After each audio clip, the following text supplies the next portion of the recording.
The Jax being banned away by Lublin Shore, they've done this many times now because Kuban will happily play the hyper carries like Jax and Aurelia, but like every time they'll ban it if they can't first pick it. Yeah, definitely. The hyper carries are very important for these top laners. And like I said, very similar styles between JWoww and Kuban. Yep. They both want Aurelia. They both want Jax. Shyvana is like their go-to backup because she basically wave clears and can split push at the same time. But they love those champions. Yeah, I mean, where else are you going to see a team ban Jax if the one first picks Aurelia? It's like, you know these guys care a lot about the hyper carry top laners. And like I said at the start, they have very similar champion pools pretty much across the board.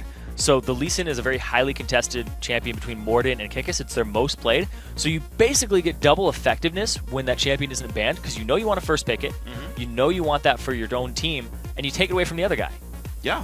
I mean, why not, right? Like, make the best choices you can, deny the pools. That's actually the funny thing, though, as well, is with things like this, as much as contested picks are useful to steal away, it also means that you're probably not going to kill their entire champ pool. Yes. Where, like, you're not going to ban things, you typically don't want to ban a lot of things after you play and kind of restrict your own self. It's like, when you have a match like this, you almost want to start kind of thinking back and be like, look, let me just make sure we have a strat that we know we can run and make sure that's safe. So Thresh, Lee Sin coming out as well here for Lublin Shore. Kika's going to have a pretty good time on that. Yeah, they're just basically playing what they are best at right now. At the same time, Gamers2, this leaves them an option to go for Morgana. Dude is very potent on that champion, and there's still a lot of AD carries up. This is actually one of the first rounds that I haven't seen an AD carry picked in first rotation for both teams. Yeah, and they're hovering over Lucian right now. Of course, Twitch, another big one. We have seen a few teams completely actually skip the Twitch, even though we are on 4.9, so those Twitch nerfs, Lucian nerfs have not gone through. The optimization change is not in as well. But they're playing, you know, the old school stuff. Ziggs mid for Ocelot. I like that champion a lot, actually. I think he's a very strong blind pick mid. Yeah, we actually haven't seen him play Ziggs at all in the Challenger Series just yet. Yeah. He's been going through Nidalee, Kassadin, and LeBlanc, and some Lulu when it's up. But Lulu banned, Kassadin banned, doesn't want to play LeBlanc blindly into things, and he goes with the wave clear. So they're going to wave clear. They also have a hyper carry for late game in the top lane who can just show up to fights and then get on the squishies. Yeah. So right now this team composition is looking like a lot of wave clear between Lucian and Ziggs. It's going to be very hard to siege against them, and Aurelia can come around, has a lot of opportunities here. Absolutely. I like Gamers2's lineup as well because they have a lot of damage threats. They need a tankier front line unless Aurelia gets ahead. That could be a risk. We've seen them get punished from bad laning phases. She will be fighting up against the Shyvana. You mentioned that one a little bit ago. It's going to be Kuban versus JWoww. Very similar top laners, as you mentioned. And a bit of a brawl if they do match up 1v1. LeBlanc comes through, and now the last couple picks for Gamers2. Morgana plus... Heck yeah, why not? At least for picks, just more damage. Yep, just more picks there. They have pick potential. They have siege potential. You can get people underneath their turrets, just clear the wave, and continually just root them and poke them down. Yeah. The only thing that's difficult there is tricky disengage. Yeah. Morgana's really squishy for a large portion of the game. You can't always rush Azonias. So it's possible if you get in on them, life becomes difficult, but we'll see if that's the case. Lublin Shore going to hover on their last champion. Makler, one of the most consistent performers for the team. Gets his pick of 80 carries, minus Lucian. Right now, the Twitch hover will set him up for a lot of damage if he stays safe. Yeah, and you talked about the disengage for Gamers2 isn't that great. At the same time, though, Lublin Shore, their engage isn't really hard engage. They have the Shyvana to jump in. Yeah. If you hook somebody, then yes, but they do have a Morgana to disengage. So you'd have to miss 2 skill shots on a Shyvana to stop the disengage, is basically what would happen. Yeah. No. Not all that likely, I think. Pretty good players tend to get stuff that they I would hope so. Being all the way in a 3rd, 4th place match, you have to be very good to get here. Press Q, click on the guy. I mean, for the most part, it's going to work out for Dark Bunny. So it is going to be the Twitch picked up there for Makler. So the big 280 carries people tend to hover over. Lucian and Twitch are picked up in this game. Aurelia versus Shyvana the top lane. I do like casting EU Challenger because I like seeing Aurelia's run around and do stuff. Yeah, and I was talking with Deficio, and he was saying that there's a difference in Aurelia build, and you can tell what they're going to do. And as an American, I was like, I didn't know that, because people don't really play Aurelia that often. Yeah. First item will most likely be Trinity Force, sometimes Blade of the Rune King, but most likely Trinity Force. If they go for a Zephyr second item, it means they're going to push. They're going to split push. Okay. And then if you go ahead and you buy Tanky after the Trinity Force instead of the Zephyr, it means that you're going to go into the team fights. Okay. So you're not looking to split push and duel people. Interesting. So we're going to see which type of relic comes out then for JWoww. I remember seeing, I forget which team it was. I feel bad. I think it was at All-Star, actually, where he went like early Alacrity boots, like before Triforce even done. Like opens up like Sheen Zerk Greaves Alacrity, and you're like, all right, he's going to run really fast. And then like we're making fun of him for being all squishy, but that's apparently the build. Like, it's okay just to stack move speed. No, you stack the movement speed up, and that's basically her gap closer alongside Blade Surge. Because Blade Surge isn't always going to be up, and you can't always use it effectively to get to the point where you're like, oh, I killed the minion, and now I get the reset. Yeah.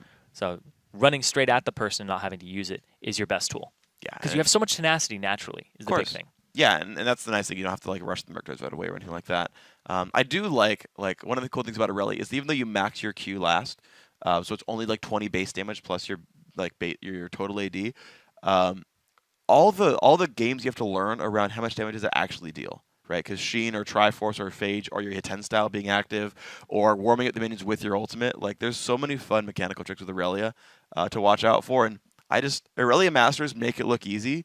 Like learning the mobility on Aurelia is harder than learning the mobility on Lee Sin. Yeah. Because like put a ward down, press W is like not that difficult.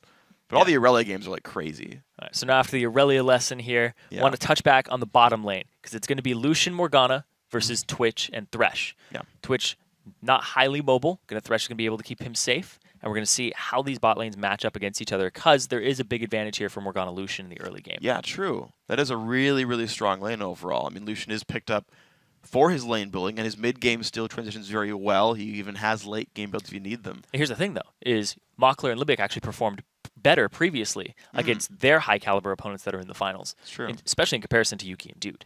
And that could be a risk, actually, as you kind of think about this. And there's so many things that fight each other because definitely Gamers2, if they can do well in lane, they have so many ways to put in a bunch of pressure early on, right? Siege up with Ziggs Lucian and close out the game before Twitch scales up. But if you do believe that Mockler and Libic are going to go crazy and be really big this game, it's like how do you deal with late game Twitch? Yeah, it's very hard to deal with a late game Twitch. We're going to have to see if they lock him up. The burst potential on this team is actually in that medium zone because you have Ziggs and Lucian. It's not like a LeBlanc, who on the other hand has so much burst potential just by herself. You got a lot of pressure on Jude though. We'll see what he can do. A couple of words come out. Looks like Gamers2 going to get spotted very early. Invade coming out. Lublin Shore running right past everything, and they're going to look for Take Fun. Spotting this Aurelia. I think she's safe though, but these teams very ready for the level 1 plays. Libic is going to be known to have that ward. Actually, Mord's going to kill that ward, I think, because they saw him put it down and he opened with a sweeper. Good start there. He started with an actual 3-minute ward as well. Not going for the pink ward, as some Elises do, and they get them on the backside of it. But pretty much standard starts here. He does sweep it out and get himself an extra CS at the start of the game. Denies the vision, makes sure that his buff is safe. Lublin Shore going to look for their next way around. Let's see what we got here. Everyone's kind of waiting around. Looks like we're going to have a lane swap situation, though. Gamers2 have sent their dual lane to the bot, and this is interesting. Look at Yuki's positioning. There's a good chance he's going to try to basically pull aggro on the first minion wave, kind of group them up, and then jump into the brush, and they will then focus fire a single minion of Gamers2, which will allow him to freeze from wave number 1. Never mind, they're invading the jungle. But now, JWoww versus Kuban, but he also has the rest of his bottom lane behind him here. That's going to force everyone away, and look at that one. Yeah, Kickus went for a greedy jungle start. He's not going to get that one. He started on the weak side because the duo bottom lane here. He's actually going to hand off to Yuki and Dude. That's awesome. Yuki and Dude, what a great play level 1. They're actually going to be able to give XP shared.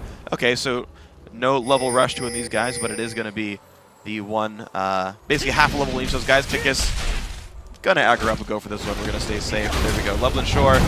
Yep, they're on the right spot now. Blue buff gonna be shared between Kuban and Kickus. Looks like there will be solo XP for now. Kuban, I like this. He's on the other side of the wall to make sure no one's coming to creep jack him. That's not the case. Yeah, at the same time though, Morden is pretty much going to get an only 1 buff start here. We're gonna have to see how that treats him. Wow. He's not gonna get himself a blue buff. We're actually having a TP to the bottom lane. Kuban's not even 2 yet because they fast pushed it. This is interesting. So Kuban actually is going to be able to join. Ooh, wow, nice. The bind of the puddle earlier than you're supposed to get it, but yeah, that's going to hurt Kuban a fair bit right there. He has no potions left, and he's going to be in a pretty reasonable spot now. But he'll be able to join up and just keep leveling up for now. Kickus is going to look at his own red buff. Yep, Sanofi buff start there. So looks like the teams have shared their buffs appropriately. Yeah, very well played by them. Good start for Kickus, though, in the overall to still get the level 3. Take Fun putting some real damage down. Yeah. Take Fun, great pickup that we saw over on Mouse Sports MYM. But now in the bottom lane, there's a lot here to try and shut down Kuban. They're 4v2. All right, will they go for this? Looks like Gamers2 do not want to risk that one. If it was only Kuban, they would have gone for it, but Libic had showed up right on time. And they get nothing for it except for some rotations there. And here's the thing, actually, on top of this one, is they don't get to do the 3-minute dragon play either. Like, most of the time when we see a dual lane bot, it's like, okay, yeah, they're going to get dragon. Like, that's the cost that Lublin Shore has to pay for a lane swap into the top lane. Ooh. TP just came out from JWoww to put himself top. Now he's up against Mockler in a 1v1. And we always say this, the AD carry's going to out CS very hard on that top laner who's just going to get bullied and is basically freezing the lane in that solo play. But now they're actually going to swap it back, put Cube on top, and bring Mockler to the bottom lane and get dragon control back. This is going to be all kinds of interesting. Yeah, here we go. Regular lanes coming out. JWoww's TP was used second, so there will be some kind of small window if Cuban wants to TP into a fight around 6 minutes, 6.5 minutes, but fairly small window overall. Ocelot still battling up Take Fun in this mid lane. Just trade the damage back and forth. See, has pretty accurate between these two. And then we'll see at some point how the rest of these lanes are going. Dude and Yuki blue buff timing out very soon on the solution, so you won't have that infinite power for too long, and then Mockler can be pretty safe not facing that infinite mana solution.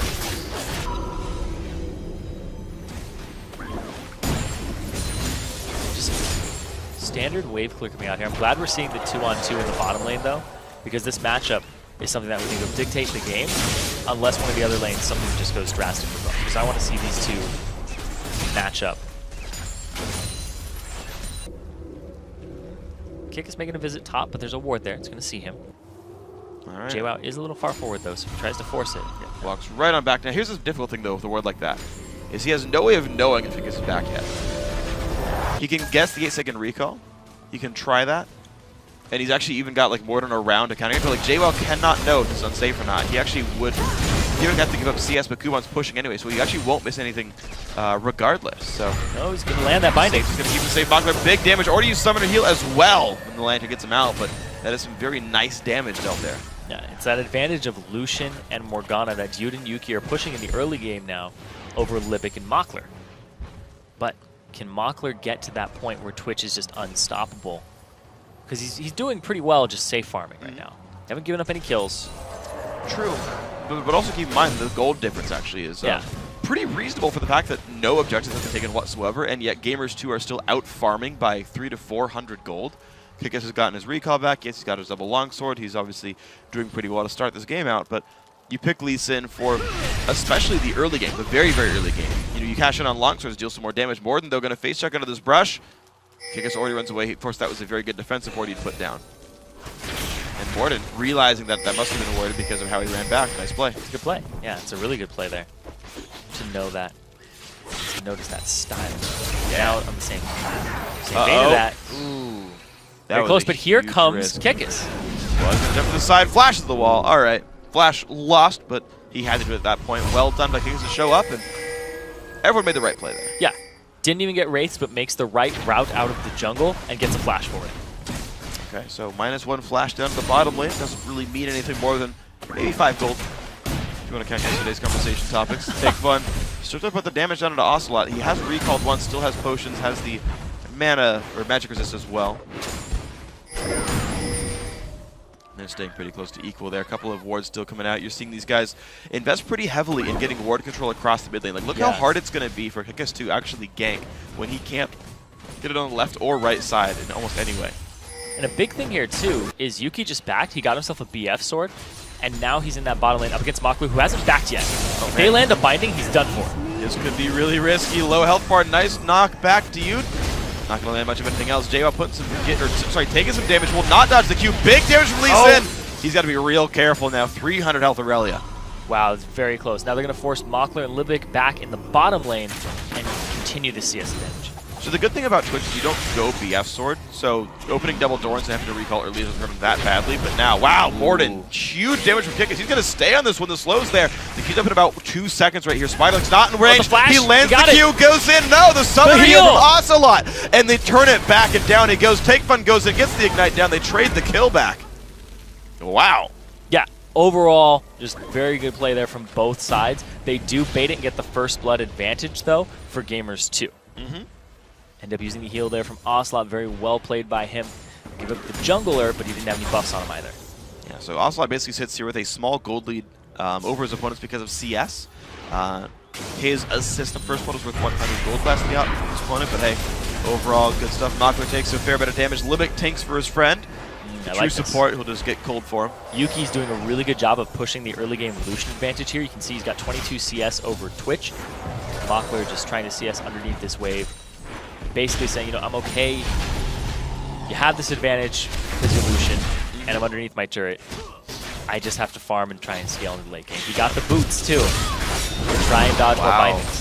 I'm actually surprised with the boots pick up there, but a fight at the top lane, actually pretty high damage on both close. sides. JWoww's too low! He did not expect all the damage as the 10 style ended, and Kuban picks up the kill in that heads-up battle. Lublin Shore finding ways to put themselves in this game, but you're still at 1,000 gold deficit now because of CS, because of a 20 minion difference in the bottom lane. That's actually massive. Yeah, also in the mid lane, too. It's around that 17 mark right now, and they're invading the blue here.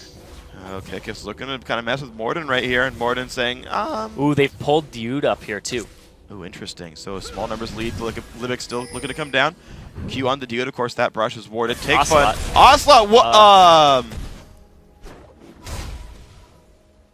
That's interesting. Take Fun is being a bro right now. There we go. Yeah, okay. Okay. That was the Okay. pause. They didn't realize he had DC. There we go. We're back in this one. Okay. That was actually, yeah, Take Fun realized he was DC'd on that one. But damage on the Dude, he's got to be careful on that one. Libic, the hook, the flash, everything coming out there. Do they have the damage? Have a Kickus? Yes, he does go down. Ocelot coming back into the game. And now they're going to push away on the LeBlanc. Makler gets one back, though. Flash the wall. He stays safe. Libic playing him around. Ocelot goes in for this one. Libic now stuck in the Dragon Pit, does not have flash. He will aggro Dragon. Yuki takes some damage for this one, but still goes and picks up the kill. Gamers2 firing back now, 1,300 gold up. The 1-inch flash from Ocelot there. Yep.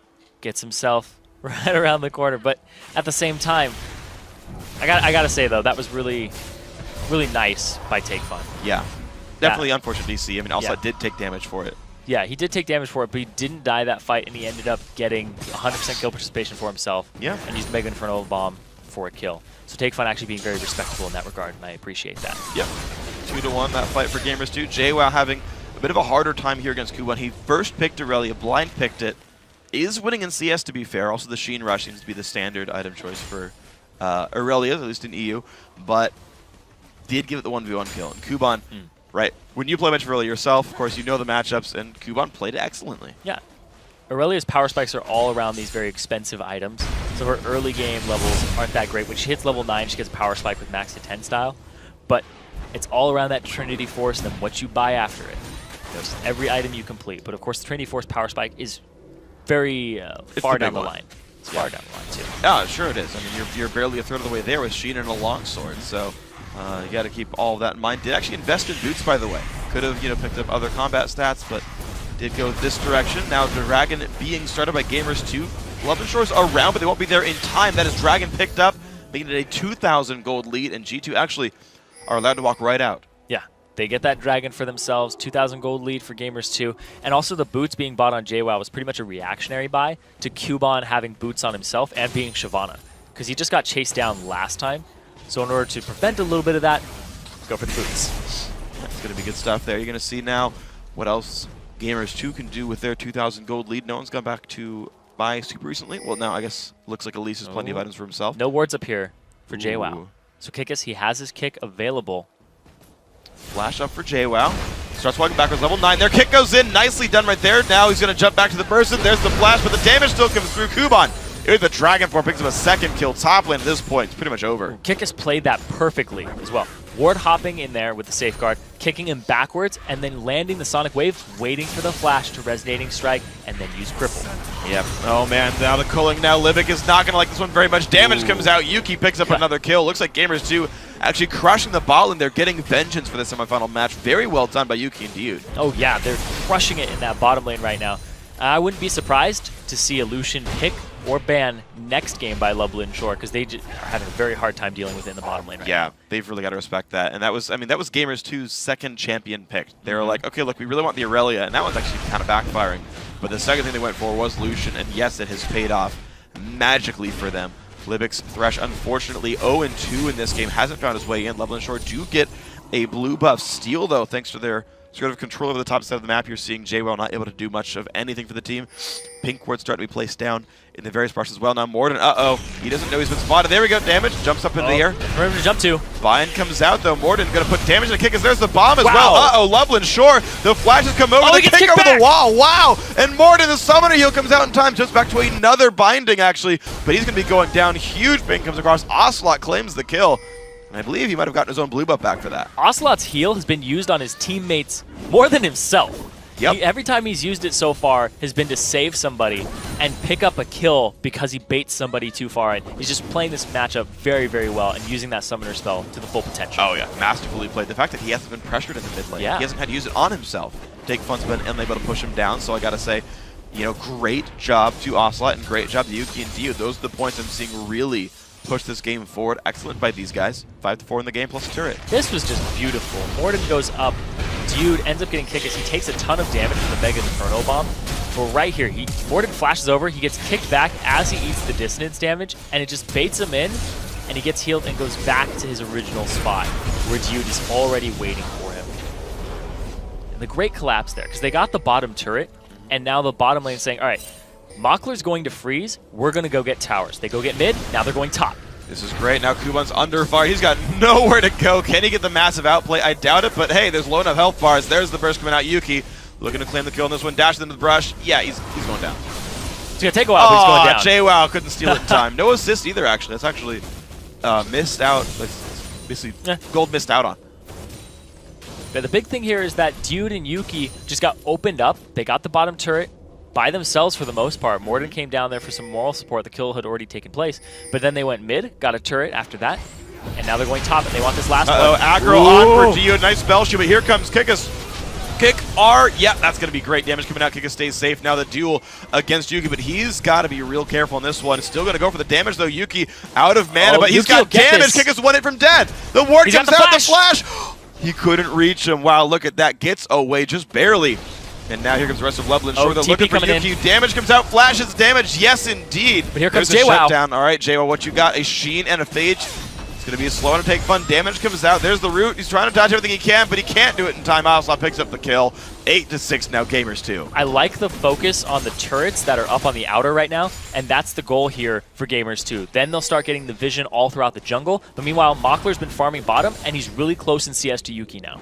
Yeah, this is actually pretty impressive, though. The thing is, though, Gamers2 are getting kills, they are getting turrets, and they're sending people like Morden to the random lanes saying, look, hold this, don't give him free turret pressure, pick up the golden XP, push him around, and that's actually working very successfully here. So Gamers2 have been making very, very smart shot calls. Yes, very, very smart shot calls all across the board here. Dragon is up in about 1 minute and 20 seconds. They didn't get that top turret, so now they're putting their bottom lane back in the bottom lane instead of pushing their heads against that, so that they can go ahead and wrestle Dragon Control back and get this area. The blue is up now, and they're going to go for that. Ooh, look at this. Yep, there we go. Ward is down. They don't have one in the brush just yet. Kick is going to get fairly low. Morden jumping one over the wall. There's the Ziggs bomb. And look at that. Wow, the coordination. The coordination. They look, Ziggs ulti's coming. Smite it. I'll get this. He didn't actually smite it. Okay, just the Q. Yeah. And Kickus didn't even get to smite because he didn't have it up. Yeah, it was down. Very well played then. Yeah, Gamers2 completely timing all their skills properly, and Ocelot got a blue buff. Yep. Fantastic for Ocelot there. He also gets the experience from it. Yeah, true. Picks it up for himself. And now, 3-0-2 for Ocelot. And really, the siege hasn't even begun. They set up a whole bunch of wards on that right side of the dragon, all throughout the jungle. You can see it right there throughout the blue buff. So now Gamers2, they're ready to contest this. They're ready to get there. But the thing is that JWoww doesn't have TP. He has to walk there. But neither does Kuban. So the question is, do you give up the top turret for a guaranteed dragon and bring JWoww down there? Or do you put JWoww on the top and just 4v4 it? We'll see what these guys look for. Jumps over the wall. They're going to stay safe. But yeah, Dragon's up 5 seconds now. So they put a pink ward in that pit. So now the vision is very scarce for Gamers2 there. JWoww went top. Kuban's already here. Okay, this could be a big risk. Kuban's going to walk his way down. JWoww, as we mentioned, doesn't have teleport. Kick his lands the Q. Morden's going to get stunned up. No, he won't. Black Shield is on. He's going to get away. Takeman gets rooted out. It's going to buy some time. And Libic loses all his health bars. Ziggs ulti comes across. Rampage now for Ocelot. Kuban goes in and claims the kill on the support. Exhaust is not helping enough with this one. Big damage comes out from Takeman. He's got to get back out, though. Ziggs bomb putting out big damage. If they can hold off and for he's JWoww. not in a good spot. Ocelot gets the kill again. He is unstoppable. 2 for 1 in this fight. Lublin Shore forced away. Yeah, they got a 2 for 1 and a 5-on-4, where they are outnumbered on Gamers2. Now JWoww is finally here, and he's just doing zone duty right now. He's just trying to clean up, make sure nobody can even come close, and then he'll go to the Dragon. And they absolutely can't right now, so Gamers2 claim another Dragon. They're going to go from 5,000 to about 6,000 gold in this game. 31K to 25.4. G2 repeatedly in the right place at the right time. Yeah, and Lublin Shore right there, they were like, we have a numbers advantage. They tried to push it, but they were just split in their focus. Take Fun, he can't 100-0 somebody just yet with his items, and he went after Ocelot there. Tried to get in there. Great Cocoon and Black Shield there to stop Kickus from doing any damage. He's immediately out of the fight, and Libic overextends. He eats the Mega Inferno Bomb, and now Morden comes off on the side and just continues to zone the rest of the team. Mockler isn't doing any damage to Ocelot and Yuki this entire time. He goes after Morden, who just walks away when they focus him, and they leave Take Fun by himself, who just gets 2v1'd. Yeah, Morden really did play that well. Twitch ulted and got like 2 attacks off with it. That is a complete loss of an AD carry. Blade of the Ruin King Twitch not going to do anything during Spray and Pray, or Rat-a-tat-tat, as it is now. Is pretty rough for these guys. Gamers2 playing fights exceptionally well right here. Again, Take Fun going in on Ocelot. Good damage is there. Minefield comes across. Wow, the damage! Take Fun forced to get away from that one with a flash goes in. Does claim the kill. Assist there to Thresh. Finally getting rid of Ocelot. Ocelot used the satchel charge, only went about a foot away. Was up against the wall and couldn't get the full distance. So the tether was not broken. Ended up in a fight he didn't want to pick. Yeah, well done by Take Fun finally getting some better use out of that assassin. Take Fun's been making pretty good plays, but half the time, as you can see by his scoreline, he gets killed for it. He was 2-3 up to that point in a game that's honestly very close in kills. Finally getting the mostly 1v1 over Ocelot, something that has to happen more. Yeah, that absolutely. And Ocelot, he gets the shutdown gold taken away from him to Take Fun. So now he's 5-1-2. And this pink ward up top has actually been there for a very long time. There we go. I'm going to go ahead and clear that one out. That's been there since Lucian was trying to kill Kickus. Yeah, you're right. I remember that one. He placed that in there, and then he got the ward hop away. So they hadn't cleared it out for a very long while. But that game's going to backfire for now. He's going to walk around, Kickus actually continues to ward for his top laner. You're seeing Kuban now getting some share of the Sightstone wards. Nice teamwork there. Kickus making his way to the top. Even if not the gank, Twitch looks for a bit of a gank right here, but there's too many of Gamers2 around, so Mockler walks right back out and says, never mind, that wasn't going to be a good ambush. Yeah. Gamers2 aren't even paying attention to their bot lane right now, which is pushed up all the way into them, or their red buff. They're actually just focused on trying to siege with the Ziggs, but I think it might be a little early for that. They have a better setup available for it, but they're going to try to force it here. They do have the teleport from JWoww available. If they can get a pick, they can get double stuns, the Dark Binding and Cocoon. Well, they have just enough minions to get some damage down, and yeah, with the pick potential of the long-range skill shots, maybe they find their way out on this one. The build for Lucian, interesting. He does get a static Shiv second, which is even better wave clear. Also sets him up for better late-game damage output at 3 or 4 items, so that might pan out really nicely for him, actually, if he needs to carry teamfights a bit harder than you normally would with a Trinity Force build. Yeah. He's going to actually do less damage against turrets in a bursty sense. Very true. Yeah. Because he doesn't have the Trinity Force. But his prolonged damage once they siege somebody off will be a little higher because he has the Bloodthirster. So actually, worse culling as well. Since there's that's a true. lot of culling scalers on Triforce. More attack speed, actually, but it's less AD and AP, which scales. Yeah. I was thinking just the Trinity. Oh, yeah. Oh, first comes out. Morden's going to be running backwards a little bit on this one. Damage comes out. Now Ocelot, he flashes over the box. Nicely done. Kuban comes in. Binding his Cocoon does not, though. Bomb still putting damage down. Libic loses some health. G2 still running away with this one. They do not have JWoww, so. Yeah, another 4-on-5. Good retreat right there. They do get the blue buff for themselves, though, onto Morden. They do blow some flashes for it, though. They just had blue buff control. Every time that blue buff has been up, they're at least contesting it. Yeah, they are. And they get it more times than not. And what is Kickus doing? He's on the complete other side of the map here. He's trying to make a play for this one. Can they find their way in? Lublin Shore really trying to do something big to get back into this game. Mid-turret still has plenty of health. Lublin Shore's only actually killed one all game. G2 actually have not tried for that top turret again in a while either. They're kind of just playing a slower, let's get kills game sometimes, playing for the dragons, things like this. When Kickus was over there, I wasn't so much, why is he there? I was like, how was he there? How did he get on that side of the map so quickly? And locked. Yeah, he pretty much went through the walls. That's true. That is a Lee Sin thing. Mockler looking for a pick. Oh. Yep. He's been trying, though. It's the second one I've seen in the last minute and a half of like, is there... Nope, never mind. Backs away. His second item is going to be something with attack speed is what it looks like here. Might be Phantom Dancer. It's going to be a Zeal something. Yeah. It's very, very likely. Doesn't look like it's going to be Youmuu's Ghostblade. No. Youmuu's is great for caster assassin Twitch, but at this point I feel like you need ways to... Actually, I'm not sure. I feel like it would actually make a whole lot of sense right here because Youmuu's does work as a DPS item during your ulti, and he kind of needs a power spike to catch up. There's a reason to go for Youmuu's in this case, but it's very the question is, do you go for the power spike or do you go for the delayed gratification and then just hit that bigger power spike later on? Sure, absolutely. And he's going for the delay into investment sort of situation. Take Fun looking for harass on Ocelot. He's going to keep wave clearing back and forth, though.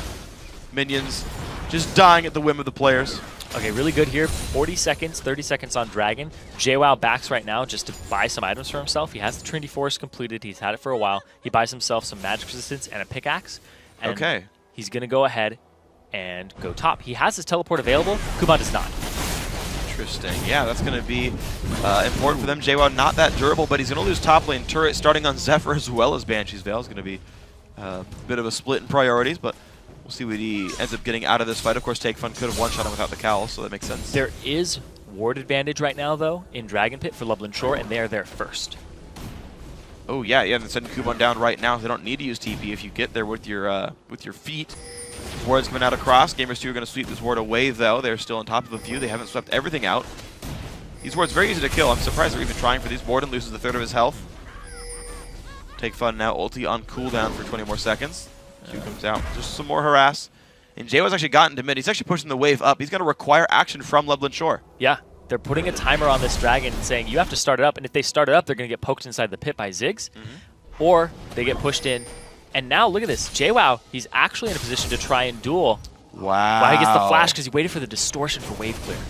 Take Fun loses his flash because of the pressure in the mid lane. Nicely done by JWoww. Now it's actually Dragon aggroed by Gamers2. Take Fun forced to go all the way around. He's not part of this fight just yet and does not have flash. Now 1/3 health. Who's going to smite better? They're trying for it. Now JWoww is hooked in.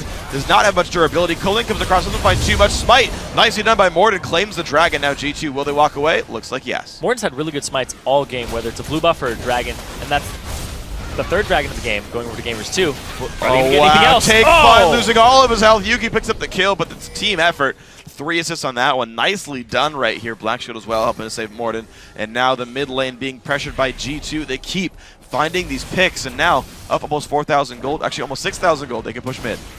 And they're going to go straight for it right now, picking it up for themselves. But they've had control of the objectives all game long. They got all the outer turrets except for that top one, because Yuki and Dude were just pressuring that bottom lane. They got Dragon control off of that as well, because Ocelot showed up, and they had a really good fight around the Dragon, around that time that Ocelot had that little disconnect and stuff. Yeah. So they started running away with the game from that, but it really started from the beginning, when they had that 500 gold lead, 1,000 gold lead, just from CS. Mostly due to that bottom lane. Yeah, absolutely. These guys have just destroyed 4-1 and 5 Lucian. I mean, Ocelot also did well in his lane, but individual performers, yeah. Yuki and Diode were awesome. Ocelot has been awesome as well. These guys have really come up to play today. Kuban is trying his darndest to carry this game from the top lane. He beat up JWoww 1v1, but he alone is not enough. Yeah, and this was pretty much just a back and forth. JWoww ends up getting out of there, but then it's all about this dragon. Morden gets kicked away through people, and he smites at the same time that he's flying backwards. Kick is actually smited first, too. He smited a little bit early. Just a little bit. Also well done by Morden. Just a huge burst here from Take Fun. Even though he was invisible, he's not invisible when that pink ward's right there in the bush. True. So that's how they were able to see which one was the real LeBlanc. And the real LeBlanc did pick up that blue buff there. Ocelot tried the steal, did not get it. He just got his own. Take Fun's happy here. Hence the name Take Fun. For one of the first times in the game, he's actually getting his own blue buff. That's true. Because Gamers2 has just had utter control of that area. The next place that might be in their sight is Baron control, as well as that top lane tier 1. Yeah, I'm surprised it's still not down right now, but Gamers2 have just focused on the southern side of the map a little bit more. I'm actually really surprised that they're still hanging around the middle and focusing their wards around this area. That's true, actually, yeah. We don't need blue buff wards anymore on top of that, so maybe they get their way towards the top side. You're seeing Morden head his way over right now. Morden is not doing the Sightstone Elise build we tend to see a little bit more in recent history. He's doing standard tanky stuff for himself off of Ancient Golem. Not even the Locket build either, actually. Yep. He's really going for individual tank stats. And now they're going to start making their way up top. What they were waiting for was Yuki was getting red buff, so that when they go ahead and pressure this, goes in, Kuban, yep, Dragon forms out, he's fine. They make the kills that they could possibly pick up a little easier. but they have control of this turret now. There's no way it gets defended. Gamers2 are going to get top lane out of turret, and they could keep going if there's no real defense. They would push faster than Lublin Shore, so they're going to require a response. Ocelot isn't there, and he's clearing mid right now, so it'll be another 4-on-5 fight if it gets engaged by Lublin Shore, but once again, they don't have Kuban's ultimate. It's very hard for them to make an actual engagement here. Gigas wants to try, but he can't slow down Jaywa thanks to the Black Shield. Cocoon's going to land in a take fun, though. Mockler also rooted up. They dodge away on Limbic. He loses a lot of health bar. The ulti comes in. He's almost dead. Ocelot looks for Mockler. Can he claim the kill? Yes, he can, but I don't know. Okay, there we go. Picked up. Ocelot claims the kill. Now 80 carry is gone for Lublin Shore. Now 5-on-4 to Gamers2. Gamers2 just starts these fights 5-on-4 every time, and then they just hold off and wait for their last member to trickle in on the backside and either zone the right people or pull attention. All right, there we go. Wow, though, he's got to be real careful on this one. Look at the burst back and forth. Man, these guys just keep fighting each other. And Gamers2's coming out on top more often than not. Yes, they are. And they just keep getting objectives off of it, too. Not only did they get kills, they're going to get turrets for it in response. Objectives seems to be the game here for Gamers2. They're certainly getting fought off at every sort of case, which is why you're seeing so many kills, but they're still targeting these turrets the best they can. Now they're up to 5 turret kills. Many, many dragons as well. Blue buff steals on top of that one. I assume they're going to ward Baron on their way out, maybe with 1 or 2. But it looks like, actually, no, they're not going to do it. They don't expect a power play from Lublin Shore anywhere near that area, despite not having vision of it. There's a real good chance they're out of charges anyway. I mean, it's part of the reason you actually go to Ruby Sightstone is sometimes you just have to put JWoww had his trinket available. Oh, yeah. I was thinking of just trinket ward. Okay. Put something on it, because they have no vision on that right side of Baron. Like, potentially, Lublin Shore could just rush right to it. There is a route they could take. You're absolutely right on this one. Mid lane going to get pushed down. Ziggs will wave clear it, but the turret's already died. Lublin Shore find their 3rd turret kill of the game. By the scoreboard, you wouldn't think they're down very much. No. 4 kills, 2 turrets, but it's a bunch of dragons and a bunch of minions. Every dragon has gone to Gamers2. They have set up for it a minute in advance, and because their bottom lane is so powerful and Ocelot's so powerful, you can't really contest the dragon, whether you're there first or you're there second. If you're there first, you're in the pit, you're getting poked by Ocelot. If you're there second, he's throwing his bombs down choke points and throwing the explosive minefield, and you're like, I can't walk by into the dragon pit at all. Yeah.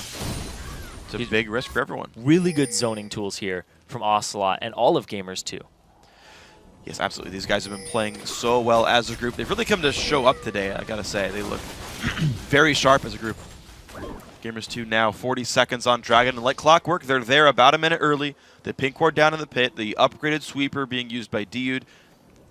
Trinkets coming down. Like, you're seeing such good ward coverage. They are sure that no one's coming around. Even Morden's getting deeper and deeper wards to say, are you even close to your base? Are you coming down this path? Like, yeah, and they're actually starting to stack on the magic resistance now for Lublin Shore because Ocelot's becoming such a threat. He's actually been a threat all game, and now they're acknowledging him. Yeah, but it's actually even so late, though. Void Staff's already been completed, so those Negatron Cloaks are worth comparatively a little bit less than they would otherwise.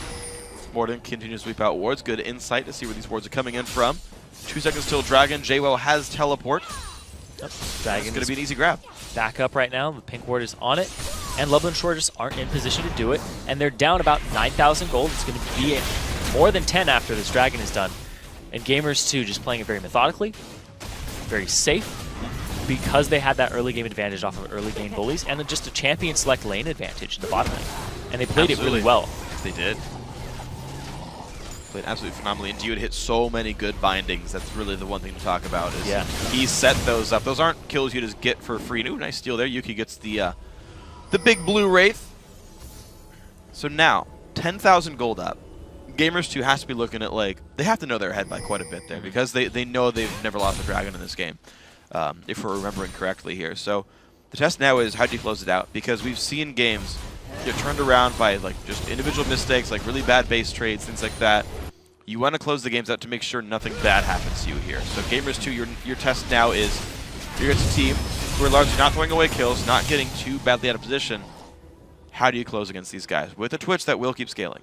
Yeah, you have to close it pretty soon. Twitch hasn't even hit 3-item power spike just yet. And we have Yuki, who's going on his 4th right now. Big thing here is the ward coverage around Baron. Gamers2 has a distinct advantage in gold, vision, just overall experience coming into this game right now. But they're going to bait this instead. They have ward coverage. They could go after Kuban if they wanted to. But I mean, he's very tanky. Well, they're going to do it. Miss all the skill shots. He gets away from all that stuff, just runs backwards. Doesn't even use a flash. Doesn't use his Dragon's Descent. He pressed W and right-clicked. Morden now looking to do something across this one. Binding not quite going to land so close from Dude. That could have been a pick as well. No Merc Treads on the top laner here. Actually, there's only one. It's just the jungler here.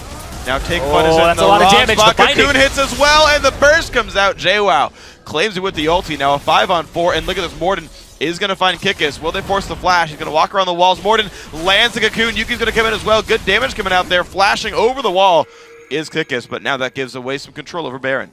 Yeah, and the fact that they got the flash out of Lee Sin means he's pretty much going to have to sacrifice himself if he wants to try and steal the Baron. Gives him less options, less abilities to do so. Started it up. Kikis, he's going to at least try, but Dude is zoning. No, ward over the wall. Oh, Yuki kills TP coming that. into the back left side. Oh man, this is going to be the fight that's going to mean a heck of a lot here. There's the damage coming on in. Q onto Morden, and they stop DPS on Baron, but it's going to turn around and go for the fight instead. Satchel Charge Ocelot does get out. Dude kicked around, can't find the stun on this one. Battle comes in, Ziggs Bomb lands, there's the binding. Kikis goes down, now Mockler getting chased out. He's got nowhere to go. AD carry drops, and look at that, that's a 3-for-0. Back to Baron. And back to Baron. Full HP once again now. The Smite is gone. 5-on-2 in the Baron pit right now. Can Take Fun do anything about it? He got locked up last time by the Cocoon and Binding. 5-second CC, but Kuban, he's going to go for it. Kuban goes in, he launches, big burst comes out, they find 2 kills. JWoww's going to make that a 3rd, actually. Take Fun stunned up, he's maybe going to survive, but he can't get back to Distortion there. G2's got to walk back out of the Baron pit. Take Fun stays alive. 3 kills picked up. That is some painful stuff right there. Distortion, he flashed in, Distortion, Mimic Distortion for the immense amount of area of effect damage on top of them, and they were taking damage from the Barons, so the increased magic damage by a static amount. Yeah. Then he used his Ignite and just picked up 3 kills immediately in that fight. Yeah. Stops them from doing Baron, brings it back within about 9.7k gold. That was some good heroics by Lublin Shore right there. That pretty much completely equalized what that fight was before. Now his name means he takes your fun away. Oh, you're darn right. Baron equals fun when you're winning. Yep. Take that right away from him there. We actually have Mockler going for an ambush. He's going to try. No Soul's going to land. Dude goes for the stun right there. There's going to be a nice stun, and now the teleport. Mockler's got to be a bit careful. Kikis might have to run away from this one. Teleport is actually canceled there. JWoww realizing there's no kills available to him. So loss of a cooldown. Nice attempt by Mockler. Yeah, at least he's doing those types of moves now in this game. He hasn't completed his 3rd item just yet, but when he does, he's going to be even more fearsome.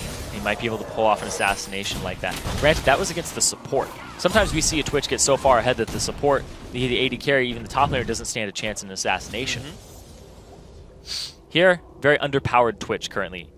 Down 50 CS, 1-2-1 to the 5-2-9 of Lucian. Yeah. Who very close to that Infinity Edge here. Yeah, it's a 1375-ish from where he is right now to the combine. Depending on items and golden inventory, maybe he's going to get that one real soon. Oh, he got it. Okay, there we go. Eye Edge is done. He actually bought a new Doran's Blade. He actually wanted to keep his items full up. No Pink Ward. Stats. Yeah, actually that one... Pink Ward's actually probably a better choice, to be completely honest. Ward Control is going to be more than 8 AD. I don't know how long he's going to have it, though, is the thing.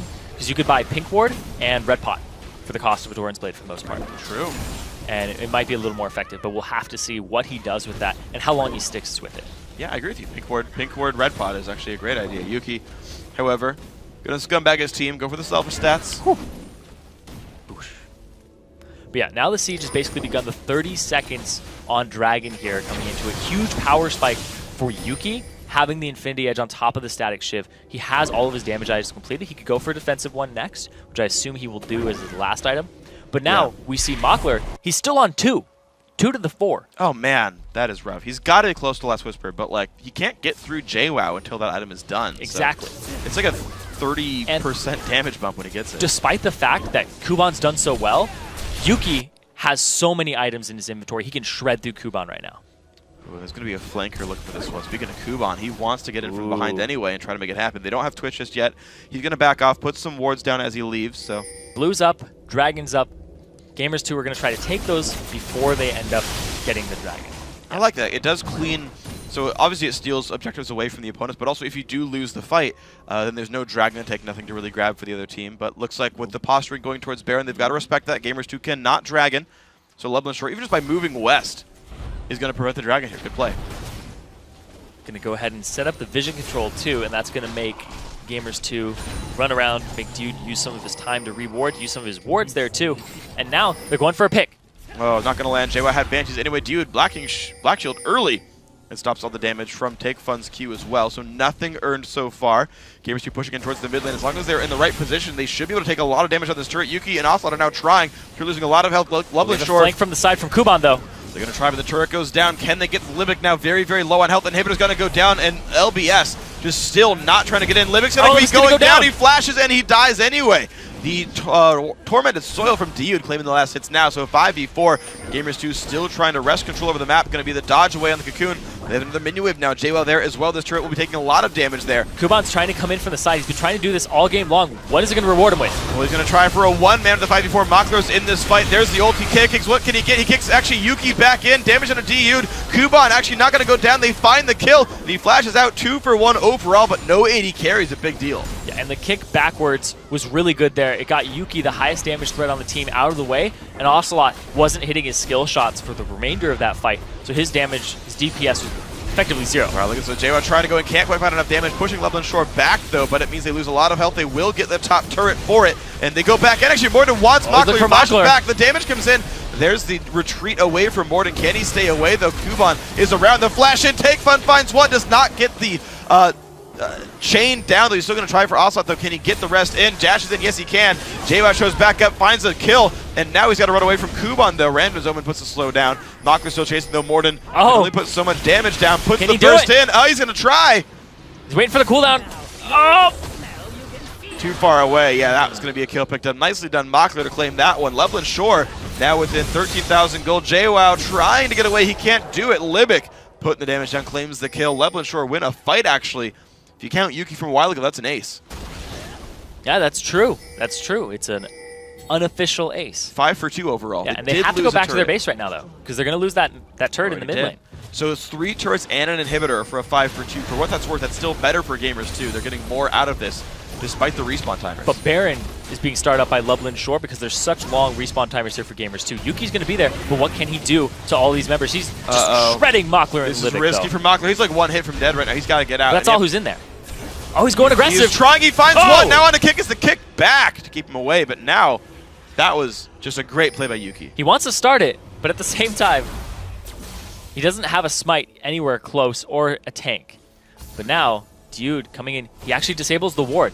And now he's going to get close enough to use his abilities. Does not land the binding tormented soil. No, he's going to ult in for Libic. Big damage going to come out. Libic's going down in this one. 100%. There we go. Kill picked up by Yuki. 4 item 80 carry.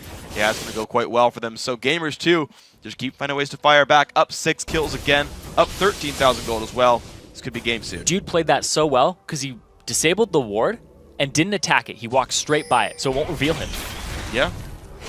Then Yuki attacked the ward. So then he was off on the side, and it just showed, oh, Yuki's... Nope.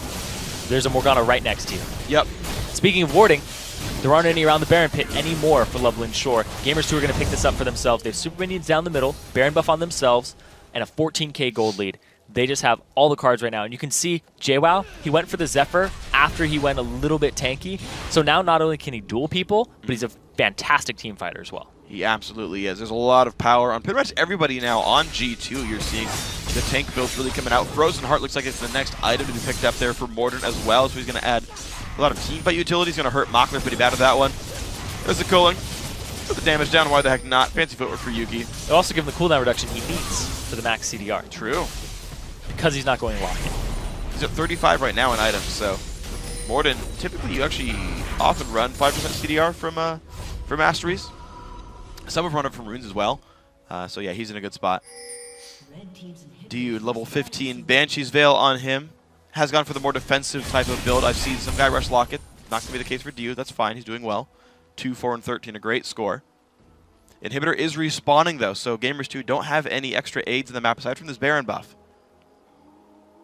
to try to close the game out. But, you know, Golden Baron could be enough. Yeah.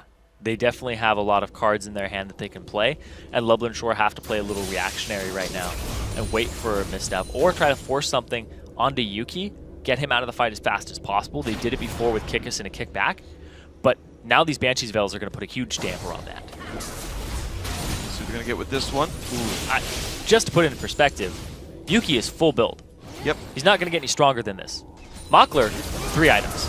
Yeah, he's got a lot of room to grow. And actually, big damage comes out. Libic. Oh my gosh, look at that one! Wow! Ocelot Ultimate takes down Makla. That's not going to be good for Lublin Shore. One turret's already dead. They got a mini wave as well. Go ahead and grab 2 inhibitors real fast for Gamers2, but with the 5-on-4 push, with the Baron buff, no AD carry, minions flooding into the base, this could be it closing out in about 44 minutes. Kuban trying to wreak some havoc, goes in towards Yuki. He's going to try to kite back as best he can. In comes Kickus, burst comes out. Kuban takes a lot of damage. He will fall. Kickus cannot find a way in on this fight. Can be his second kill picked up as well. Nothing really permanently gained for Lublin Shore, and down goes that last turret. Down goes the Nexus, and Gamers2 in a hard-fought 44-minute game take out Game 1. And despite having the less impressive performance against their semifinal opponents, Yuki and Dude come up huge and show that their performance throughout the first 4 games, where they almost had 100 KDA, wasn't just for show. Yeah. They bring it today.